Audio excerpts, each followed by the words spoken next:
mu government endala etalimu unajoga bantu alowooza goba kadaga oba unajoga bantu yabagivamu PPS nagoba principal private secretary nakuga nti Rugunda izisinairo Prime Minister neba ngambye nti bamusindikidde nalabye mwenda nga ayogera naye bakamusindikira abantu basatu alimu egumiri badiri muyitire Museveni yaje muyola mwendo okwogera naye abantu alamu musanvu muli indicted basajja nkaga mu babiri mwinani international crime ndi weregera ku bantu gwe kakati Museveni yaje kusalinda lingayo aje muwayo Museveni okay kakati nkubulya ne gamba ndi mmwe bwendeko ya mu government ndanja kutwala intelligence why kangobolire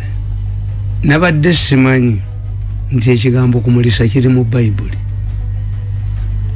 nadde nva mu chapo yange kusanga 11 osaba okenda kusaba ujita yabalokole chapo ujita mu chapo senze mfayo kakati aba nze njagala nyo bi Nigeria abana baleseko bukedde neteka ko Nigeria bukedde jina sanzeko nga kuliko okusaba popular rota yagala TV atinjira ba nze katonda ayina ebintu byankolye mwanange newunya nale nva mu chapo yange sanga 11 nentula mu ddero nendoza baleseko ki Nigeria kakati ngenda okulaba okusaba kwekiteezi St. Stephen's Church ekiteezi nomukyala yabuulidde se priest mukyala mufumbo kakyala katono bwe kati nga kwogera ku Okumulisa mu Bible oyo mwana ekijja mu Okumulisa the following day yamale mirundi banna nenjizaako bukedde at the same time bakomezaawo service ya church yemu ekiteezi ku Okumulisa. What were they trying to do? Because for us in political science, every action, every movement, every sound is purposeful. Duacha babukedde. Is it normal mubukedde programs to return church service emirundi ebiri mugende mu kibulizi manako ezomudiringano ekyokubiri solanzo kwanga badde bakikolera gwe nedda Okumulisa omukyala yannyonnyodde kye bayita Okumulisa BobiWine yajja Okumulisa yakijja mu Bible Museveni uses the Bible so Bobby nga akopa Museveni era oyinza okubanga ekyo ekijja ku mulokolo ono gundi ono gye yagenda omusabira omusomba kyaze Okumulisa kiri mu Bible mugende mukisome Okumulisa kiri mu Bible nti mumulise ebyakwekebwe buziizi kakati ekyokubiri wabalabye mweneza wamusomye eggulu nga bayinterviewing abantu nti mwawulidde ku speech ya president. I did not listen to him. I was traveling. I didn't listen to him. I don't expect something new. I don't listen to him. Kakati gwe ekyo kitegeezaki bano ba intelligence bakimanyi nti oli anti mu speech ya president yagambira nti monitor ngenda jesi bako ngenda javuza ngenda bakwa mukolo kati monitor yagala kulaga abantu nti wadde Museveni yagamba nti agenda travel abantu bamuulira kibuze kandiho ekyo kibuze kandiho yakola kandiho omanyi kandiko kitegeeza tokuwena mu around ngabona boyo omukyala kisaaki kitegeeza tinyoka hizo kuba yalitazaala baana 2 kisaaki kitegeeza nyina yamuluma nnyo ng'amuzaala tuyina amanya kiwanuka yawanuka bonusi nyina yali aba bagenze kusenyanku tuyina nakiboneka nyina aba yafuna olubuto ng'ali mu nsonga tuyina najjalwambi abo nemuzaala keigundi tuyina emirundi tikazi bravery enyanja etabuse tuva bunjakko kine kiseera kyakaza mirundi mange yali najjalwambi obeera ye najjalwambi anti najjalwambi kitegeeza yatta nyina ye yazaalibwa ennaku 3 nga kitaawe afu namabidde kitaawe yafa ne wayita ennaku 3 mulumu n'azaalibwa ne bamutuba najjalwambi naffe tugayina which describe egundi kasigala tugenda naffe kakati kyenkubulira nti omusikamba buli nze nasoma masko so monitor eraga abantu balaga Museveni nti nebe wayogera tebabi kandivo wadogamba okutwavuwaza naye tebakuwulira waliwo omusajja omukulu nga Sekawungu talina mulimu yakola mbokedde mu mujjeyo President Museveni mu office ya president yanalizinga nga mawulire nakolera Robert Tamale tibabayina ti estolezo amawulire agasika okubeera agabi gegag'Oluganda you don't take a care mulowooza new vision nasi kakati negamba ekyo kituufu nira wenakiwulidde nze nasoma Mascom twogera nnyo mu bugero because a similar helps you to address the people to deliver your point especially to illiterates ba peasants kati njagala okubuuza omukazi n'akwesibako Ssemakula nga tomulabangako naga nti omwana wo tugende mu DNA nokkiriza tugende bwatuuka mu DNA naga nti mbijjeeyo bali bafulumya results zaki you produce the results to solve a conflict njagala ombuulire BobiWine bw'aba yajjayo omusango gwe ruling evaawo the ruling would be nti omusango agujjeeyo naye the law says you don't waste court's time if you submit your evidence to gujjayo. This is what the judiciary would tell us. Yes. Lwakwanta gujjayo kiri mateeka ati nkaga mwemu. Yes. Kati ono Kisache yabadde asalaguliwa omuvunana nite kyenkubuuza baseze guliwa oli nabagandi gundi ono wako wambuzi luwuliza yamwesibako ti omusango guveemu bagenda mu research ne bakomawo am not alone. This is law, not politics. Nibaganti Unyedolo kyeyalikoze ono yajja n'abawummulamu ebituli kumulisa tigweseke gundi ne gundi muve mimbali temwafunye wuzu yakuba Unyedolo n'abalo temuyina wuzu abalamuzi baliga nti akadomola kakanuza wuzu njufunye ne gundi mutulye kese zange track record yange kati ono yazze mu kunyiga afulumye anti ono yasomye judgment Kisache yasomye judgment eriwa ku musango ki Kisache mbadendo zanti ateka ti abantu goba wana anti kyecho gwekyogana anti bali dabano ene judgment as at variance with Kisache's judgment yinfu baba buze katuna kudde mu gonde judicial bajita batya bano baba gobe mu judicial service commission bayino bako babano and mu afende muhoza should provide security to Kisache kati afuse BobiWine wakubiri who needs protection nazala wafu atenze nababuli Kisache kati nyazala anti bamukola kakabi what type of man is this omuntu akuprovoking anoduka ne fairozo olaba nti omukazi ye yazachi manyi nti bagenda kwata fairozo zange because normally kamba buli mu 2016 bwawa aba mu court bafunamu omulamuzi yagamba nti okulonda kufu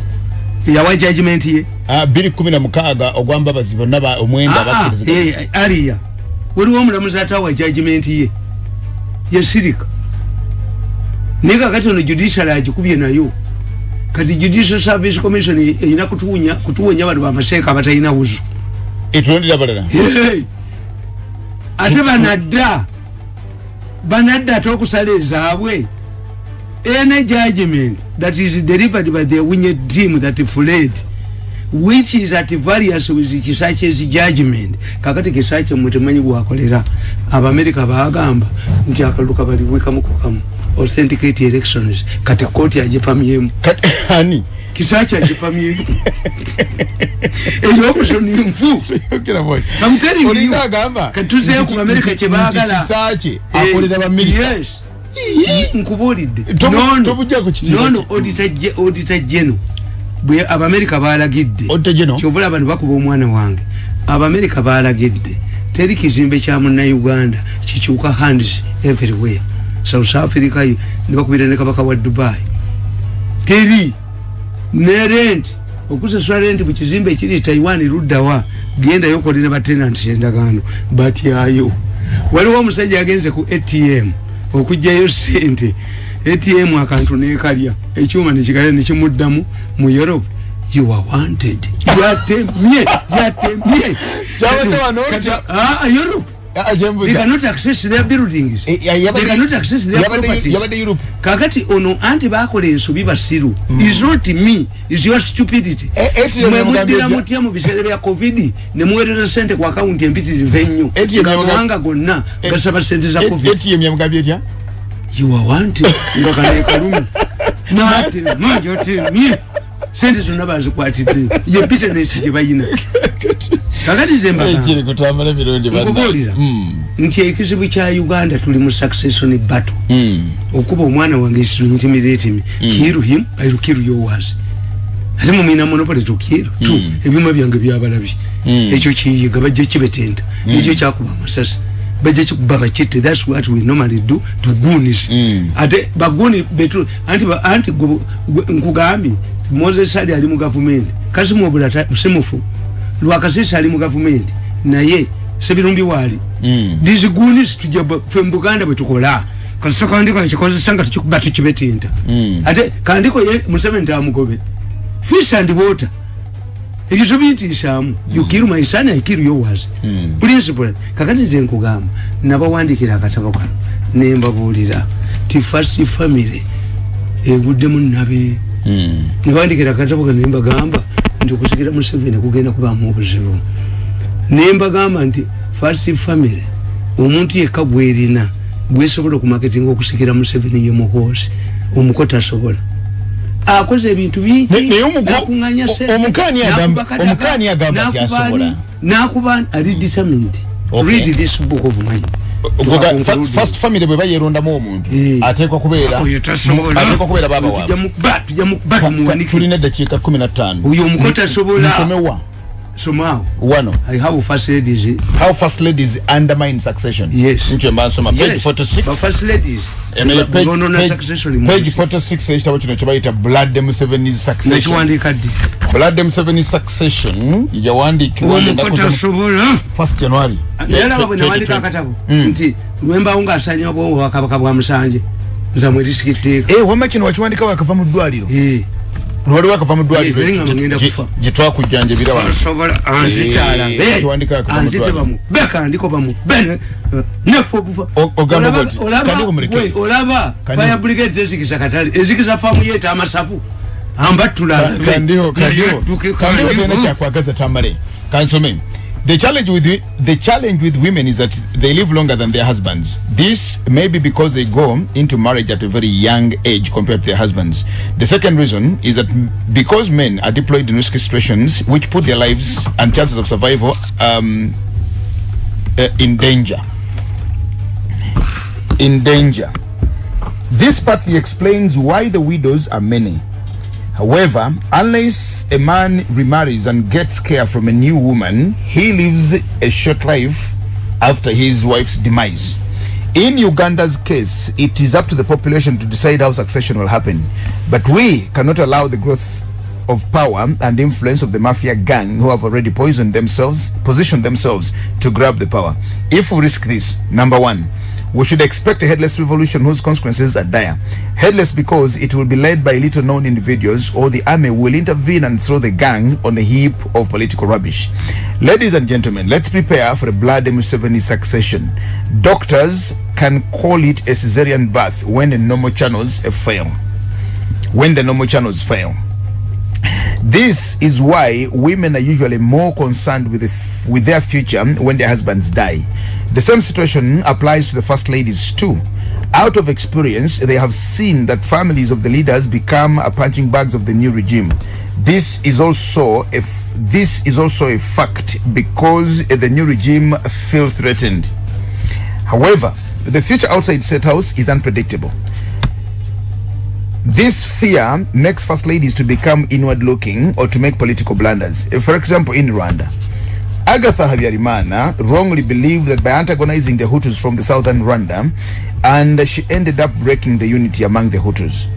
When the RPF invaded Rwanda and war broke out, the Southerners, who had been discredited against, joined the RPF thinking that they had trimmed their wings of Habyarimana, and the RPF would counter Agatha's arrogance. The two sides ended up losing. The Hutus, who had joined the RPF, were dropped one by one until they lost power, and Agatha died following a miserable life in exile. In Malawi, Kamuzu Banda's wife, Mama Cecilia Kazamira, frustrated all the efforts to replace her husband, who was senile. In her calculations, Kazamira believed that Banda was going to win the election despite his ill health, since he kept the peasants in fear for 2 decades. Unknown to Kazamira, the political dispensation had drastically changed, and it was an era of multi-party system which did not favor her husband. The people of Malawi voted alongside regional lines, and a little known Bakili Muluzi, hailing from a more populous region, defeated Dr. Banda. Banda was only lucky that the people he had persecuted, including Chakufa Chihana, did not threaten his power, and Muluzi did not revenge.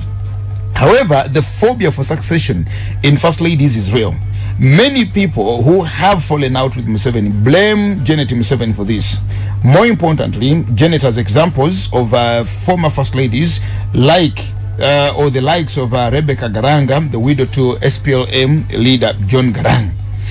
All the privileges that Rebecca Garang enjoyed vanished with Garang's death, and Salva Kiir, the president of South Sudan, has not helped her either. Her decision to support Riek Machar in Nuel is because she grew up in the Nuel region. Another example for Janet is Maria Nyerere, the wife of the late Julius Kambarage Nyerere. Nyerere had left behind a stupid will that does not compel the Tanzanian government to support his family in case of death. Nyerere's widow and her family are looked after by President Museveni. We should not forget an example of Samora Machel's widow, who was the education minister in Mozambique prior to her husband's death, but immediately stripped of the privileges and ended up looking for care from a senile Nelson Mandela Madiba. The same applies to Farai Didi's widows. After the Somali warlord died, the widows depended on Museveni for survival. One of Idi Amin's wife ended up in Mobutu's bed. Therefore, Janet must be conscious of the efforts to convince government to return the property she lost when she fled into exile with her husband. Yes. Look at Media Karole Obote. She must be depending on handouts from Museveni. All these examples send shivers to any human being mindful of the future. Unfortunately, widows of the former president should focus on 3 most important factors in succession politics. Number 1, the future is protected by allies, not by self-centered people. State is not a monarchy. Forming political alliances means remaining neutral. However, in the case of Uganda, many of those who had the misfortune of working in State House have no kind words for the members of the first family. First ladies should emulate the likes of Mama Ngina of Kenya. By the time she lost her husband in 1978, she was still a very young woman. However, she's credited for forging a peaceful succession in Kenya. The problem is that many first ladies think that their husbands must be succeeded by close relatives. Even where it happens, it is normally the deceased's sons, like the case of Malawi. Secondly, pushing a relative who is not popular is also very risky. He ends up stepping on many toes of assumed enemies who must revenge when their time comes, or the first lady's plan fails. In such situations, the first lady is faced with challenges of staying with the people she once fought. For Kenyatta's widow Mama Ngina, it dawned on her when a Kikuyu could not be succeeded by another Kikuyu. Little wonder that the beneficiary of her wise decision, Daniel Arap Toretich Moi, also facilitated another transition. This is the bitter truth and the bitter medicine for the first ladies that they must swallow. God bless you. ngena kusomeza mu January abantu bali mu bikujjuko bali mu new year tuyingira mwaka ngo bali mu library yungo wandika kitabo osade when was the 1st January 2020 completed at my residence at Izana. I'm recovering from a poison attack. I suffered 2 weeks ago. Wali wakafa mu dwaliro banna bite bati anga bantu era nze nzikiriza nti nennuwa yaliyo kati nkikkiriza waliyo kibuusabuusa kubanze ndaba omuvubuka bino byonna byakola naga ngenda goba Kadaga saagala Lumumba saagala Principal Private Secretary saagala Nachobe Mr. President tategeera gundi lugunda bonna nga bateegala beetolodde president ati yenkubuuza what PPSC controller if what those he hates we leave Museveni and form a political party gujja bagira kati yete kimanyi gujja bagira that's what I'm telling you tijine emyaka 5 egisigadde eja Museveni nzamu happy nti ebya detention ebyokulamu enjala ebyaki Museveni abimazeewo nzaino Museveni it takes time tibakandiko bamulimba no waiso bakulaga negundi nikiza besi there was no plan B bisi yali akala kulia sente there was no plan B kati bukedde awoza abakazi babatta luddawo how can bukedde emirambo bagiteeka mu benzi if the report of bukedde can understand how they transport the bodies where is security nga bukedde manyi batambuza omulambo yes ne bagamba waliwo akabinja akaze mu Kampala kali ntendezi nti omwana nga bwe bamutta kyobula baze obujenga akiyita kyo bakiyita netebereza liguni erine mundu n'abasikali bali abali kumu tebakuba mwana mu kifo ky'omukuba essasi bamukuba and is recovering afunye public olaba okumanya basiru when he was seen with an old woman simanyi mumwitani simanyi Donivera ampapula zonna zamukubako when he is in coma tibamukubako ekitegeeza it demonstrates that the people who did it control the media embula majesi amazi this is what it means okay when he got an embarrassing story so he was everywhere when he is in coma nowhere but Museveni okutegeera nti omwana bamukubye okuba mwana ngo omwagazaaki nti bamukuba bagamba kandiko let us settle it out kandiko means talk when I'm around mirundi means steed legs gumye mirundi kayigula means akayigula enkuba kitegeeza laddo kayine rugaba nti ali nunula nga nfudde akahonda ke kasula akali ebyuma akahonda edizo ndimu zisungu names kakati zikusooka fe banabbi twetademu banabbi ne bakabaka tubabuulira nti the only person because Museveni has told alternatives see one to create it is mandatory for him to create a conducive environment successful kuba we stay here two tena jaja kulaga msee tayagana kuva mu Uganda ajagala okamaro Mubaraka taliyo Mugabe taliyo Mugabe yafa Bashiru taliyo Mugonda taliyo moyi abo bawanga Museveni relief neono wa Iran be balwananga na America so America did not have time to focus on us America has now time to focus on us that's why ICC is here to investigate alleged cases of human trafficking and human organs 62 surgeons under probe 47 people under probe nga mujayo mitwe tumeza kujayo mitwe the wound regional politics are choose the Americans have written officially to Uhuru to establish a permanent garrison there that's why I'm telling you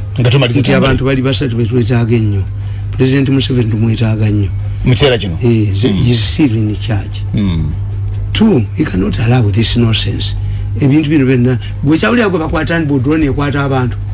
ochabulya tibamukute mwamba nange nade jakubuza drone zalazewa yazikutemu drone yazingidemu tibasobola kumwononera tayina bwakulaga nabaga ntwali mu America ne bambuuza ba Condoleezza Rice what if Museveni we elect you chairman secretary general UN Museveni nabaga nti to be a kiraka like anani I have my cows ne bamubuuza ba Condoleezza Rice we have looked everywhere Mr. Museveni you have not touched man abroad like other African leaders what is your insurance retirement insurance Museveni yabagamba my retirement insurance is to ensure a peaceful Uganda ono mukajja mukwata omukubu atuleta kakajanja we can form a party kwa president ainza kuva ku position yeyo ya peaceful Uganda ati atabula kakati gwokuba kadaga nankabiro wayinachi nankabiro kuba kubedda mufu atuza mizimu let us right we should attack kadaga beyanako omusajja professor mvira wano byogera sibitegera gwana togenda kwa buli muntu yenna because you have the money tuve kopota male okubiri gwe tuyina ekutesa samu kutesa kandi help with this government kati ati tumwagala nnyo yetagisa manyirwachi nti we are isolated ngamba ndio zanti ati samu kutesa aina problem ratings zige aina problem na yesi nene si ya organize tabiri mwe bya organize ekyo kirungi kakati zoyinza kugamba tigweji wasomera mu university emyaka 5 ejise tukyayina ba lecturers abali bakusomeseza akaba ku instructions kakati kutesa liko wa general assembly iyo general assembly inkaga mu mwenda ndoza 69 wafu foreign affairs rwaji yatuza ko kujana democratic organization one tuveko kota uno semuogerere abadda mpawa yali abamanyi okay kutesa amanya abantu abo ukani here pass abayinzo tuyamba tono wanaweza message ganti Christian and Tamale bamutire were instructors of UFM in the bush and one became Dr. Kaira's wife they later became state witnesses against their fellow Musoga Professor Chesimira atekale omusajja yakuitinga Chesimira Mr. Justice Arthur Oda yaliriga officer mu UCB obote namuleta mulango munne Asabye Chesimira he acquitted him ngategedde nti ensi nabagamba nti baba balamuzibe mulaba mwaba wa sente nembagamba bano baminisa bani bayimba BobiWine onzijukiranga ng'otuuse mu bwakabaka tuveyo obudde tutuuseko atulisa kyoliona nzajja agenda sema kwazi kusooka bwetono olunaku nolwaleero kulapa Africa yonna East Africa okutwaliza wamu tuli mu kukungubaga tuli mu kiyongobero ekyokufiirwa President Dr. John Pombe Joseph Magufuli, President of United Republic of Tanzania. Abadde president okumana emyaka 5 emyaka je 5 jamwongeddwa abadde yakaitamuzake emyezi 4 yawoze emyaka 6 ku lunaku lwe bamulondange na kusomeza 29 Oktoba w'omwaka oguwedde n'alayira ku bukulembeze obwa Tanzania ekisanje kino ekya 2025 ngenda kusomeza 5 mwezi ogwa November bwatyo natandika emirimu abadde yakaitamuzake emyezi 4 awe yalumbiddwa ekirwadde ekyabadde kimutabanyiza okumala ebbanga nga bwe twategeezeddwa ekirwadde eky'omutima ogumulumidde emyaka ekisukira ddala mu 10 nga kyaddaaki yatendewaliddwa bwatyo Dr. Magufuli nabanga yagenze of course olunaku olweggulo nalwonna abatanzania basibye maziga nga bakaaba naye ng'ateera mulimu n'abasanyuka abagamba nti tetulina na kitugenda kungubagamu katonda ffe atutaasiza butaasa okuba nti Magufuli amutugjeeko ebyo bye Tanzania tujja kweyongera okubaganya birowoozo ku nsonga eyo era bwetutyo nsonga ate nawane wake waffe ebintu bigenda mu maaso bulungi olunaku olweggulo koti alweya nayo koti lwewadde ensala yayo ku musango owekitiibwa Honorable Robert Kyagulanyi Ssentamugu yatwala mu koti ate oluvannyuma n'agusikayo so olunaku olweggulo koti y'abalamuzi omwenda lwewadde ensala yaabwe abalamuzi 8 bakkiriziganyiza kimu era basaza kibonge nkuyege omulamuzi omu Esther Kisache ye n'abawukanako n'awa endowooza endala kubanga bulijjo bwe bitono bwe bibeera so abalamuzi 8 bakkiriziganyiza kimu ensonga ate omulamuzi omu ye yasigaddewo naye n'awa endowooza endala ebyabadde mu kooti nabo byabadde matankane mu nkolemu oba endala naye ng'ateera bwe bityo bibeera si omulundi ogusoose abalamuzi okutuula ne babeera ne opinion oba ensala oba endowooza eyawukana tuze tubiraba mu petitions ezitali zimu mu rulings ezitali zimu naddala ezitwala abalamuzi abasukka mu 2 3 4 babwe batyo n'owulira nti abalamuzi tebakkaanyiza ku kino naye nga buli omu aba awadde ekyenga bw'aba kirabye era nga bw'aba akitegedde so n'olw'ensonga eyo ebyekooti bwe bino byabadde omusango bwe gwali byonna bwe byali biwedde jukira nti bogenda mu kooti byonna byotwalayo gisaba kooti gisaba era kooti bakiyita na prayers nga boga nti esaala zaffe eri ekkooti okusaba kwaffe eri ekkooti kati owekitiibwa honorable Kyagulanyi Ssentamu Gayita mu councils mu ba lawyers be yasaba nagamba nti twagala genda maaso na musango guno tusabe tugujjeyo nikubanga jukira nti nga bw'oguleeta okugujjayo tobula bubuzi toyinza kugamba nti ebyomusango nabivuddemu sijja kuddayo nobanga omuntu agambye nti ogwo omulimu nagukoye tebajja kuddamu kundaba kwega no deserting omulimu n'obula bubuzi ne bakulinda essaawa ziri 12 ez'okumakya olina okujja okukola program n'otalabikako bakubira amasimu ogagjeeko nti oba yabadde ki yafunye kabenje yalwadde yakoze atya nenca n'otalabikako naluli n'otalabikako bannanyini radio ne bagamba nti kati either program tugijjawo batuteekemu omuntu omulala kooti bagikola bwe batyo tobula bubuzi noga nti naleese omusango naye mpulira nga sijja kumalako na musango kati nguddusemu ngenze era osaba kooti noga nti omusango nabaleetera nsaba ngujjeyo so owekitiibwa Robert Kyagulanyi Ayita mu bannamateeka be n'asaba omusango guveeyo kooti kyeyamuwadde era kooti abo yabadde ewa ensala yaayo olunaku olw'eggolo abalamuzi 8 abakkiriziganyiza ekimu bakkiriziganyiza ne baga nti 1 ekyokugyayo omusango kikkiriziddwa nabakigrantinga naye jjukira nti ate ne balooya ba Museveni eyali avunaanibwa nabo basaba ebintu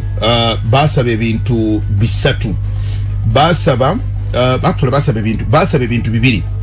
basaba okugamba nti twagala kooti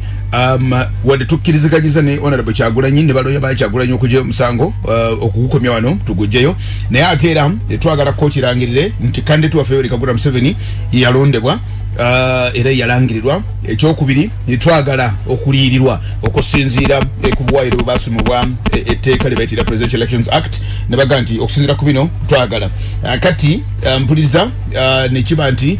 bonna basabye buli omu yaweereddwa kooti yamusabye nti Kyagulanyi kooti yamuwadde ekyokugyayo omusango mu kooti era bawadde orders 3 order yasoose nga baga nti ekyokugyayo omusango ekyo tiiki kikkiriziddwa ekyokubiri ne baga nti ate era Yoweri Kaguta Museveni yalondebwa yalangirirwa ku buwanguzi obwo ekyokusatu kye babamye bano balooya ba Museveni baloya ba candidate Museveni na President Museveni abasaba okulirirwa era nga yo kooti yagambye kwekyo nti okulirirwa tetujja kukkiriza kubanga kujja kutiisa abantu abalala kubanga n'omuntu omulala yenna nganze gyagenda nsobola okuva eno ku sidelines nengamba nti ndabanga kino tekyabadde kituufu kankube electoral commission mu mbuga naye bwe mmanya nti kuliko okusingibwa omusango oba nyinza okutuuka mu kkubo nenga nti obujulizi bumbuze kankikomi wano sikyasobola kweyongerayo nga bwe mba najjayo omusango ate kijja kunyingiramu nga naaliwa kiyinza okuntiisa neŋŋana okuteekayo omusango oba oliawo gwali badde omulungi so kakati ekyokuwa engasi kooti negamba nti ekyo kyo tetukikkiriza kubanga tetwagala ekiremesa abantu balala kujja mu kooti nga balina ensonga olw'okutya nti singa kino kimala ne kibeera ku sayidi eno bweti ndiriwa ate nga ne ssente nyinza okuba nga sizirina so n'olw'ensonga eyo buli omu ne bamuwa kyayagala naawe okudda ewali emabega enkambi ya honorable Kyagulanyi yagenda negamba nti bwe tutagenda mu kooti tujja kuba tulegitimizinze obukulembeze tujja kuba tukkiriza nti ono yawangula so nga ate bwe tugenda mu kooti kooti nayo neewa ensala yaayo ate naye eyinza okuba nti nayo bano ab'NRM bajja tukinako nnyo bajjaga twabawangula mu boxi ne mugenda mu kooti ne mu kooti ne tubawanguleyo kakati NRM ejja kweyongera okusementinga obuwanguzi bwabwe naawe byonna ebyatisibwanga era nga bayibuli bwegamba nti byenatyanga byennyini era byebyambaako kati nabino nabyo era byagenza okuggwa nga kati ne kooti nayo yanywezeza bunyweza era yakakasiza bukakasa ow'ekitiibwa omulamuzi Byabakama kakati nali njogera ne muganda yange Senda Musewandagi ne mugamba nti yaga nti okugenda mu kooti kulegitimizinga era nze mpagira okubivaamu tuddukeyo tuveeyo ne muga nti naera n'obutagenda nakyo eba legitimacy kubanga enkola weeri bagamba nti akalubwe kaggwa bw'oba tukawangudde ng'owulira okemulugunyako waliwo by'otaategedde bitagenze bulungi era odduka mu kooti n'ogenda n'ogamba nti ye article 11 yasemateeka waffe kakati ennaku ez'okuloopa omusango bweziyitako ekyokulabirako tulina ennaku 15 nti bweziyitako ennaku 15 nga togeze mu kooti ate yo naye ebira legitimacy kubanga kyekirimu kyokka kyekyogamba nti tulina okusamba omupiira kanjogere gyetegeere gyamangu fe ab'ekyaddondo tugenda kusamba ne Busiro kati nemanya nti tulina omupiira gwa Kyaddondo ne Busiro naye ne tutya tugamba nti Busiro eyinza tukuba eggoolo enkumuliitu empitirivu obungi kati mwe mumanya nti tuli ku schedule olunaku olw'ekya Saturday ngenda kusomeza 20 tugenda kusamba ne Busiro kati osobola okusaba nti fe nga ab'ekyaddondo tutidde Busiro tetujja kgenda kati Busiro mu mateeka eweebwa obubonero 3 ne ggoolo 2 olw'obutajja bwaffe naye lebe efunye obubonero era wini ebegirina akati muyinza mu okumatirya ku side eno bannakyaddondo demuga nti kale fe ndera kale kabafune ofunya obubonero aho naye nga sinna kindi ne wabera watu gamba nti katugende ne bafuna obubonero era 3 naye nga bakubye eggoolo 7 kakati eggoolo ne ziba humiliating nga ne mulya nga ziba wemudde nnyo zibaswaziza so kakati ne kibeera erimwe but both ways kitegeeza nti bali baba bafunye legitimacy bali baba bafunye obuwanguzi tumina bo mubadinayinga so nogenda mu kooti onobutagenda mu kooti era kyali kitegeeza ebintu byebimu at the end of the day now kooti yawadde ensala yayo byonna bye babiseemu ne bagamba nti okujjayo omusango okukkiriziddwa ono yalangirirwa era yalangirirwa yawangula ebyensimbi zokka ez'okuliwa ebyo twakanyiza so buli side yonna side ya Kyagulanyi yafunye ekyokusaba okujjayo omusango side ya President Museveni nefuna ekyokulangirirwa nti yawangula ekyensimbi kyokka ekyo kye babamye era kye baganye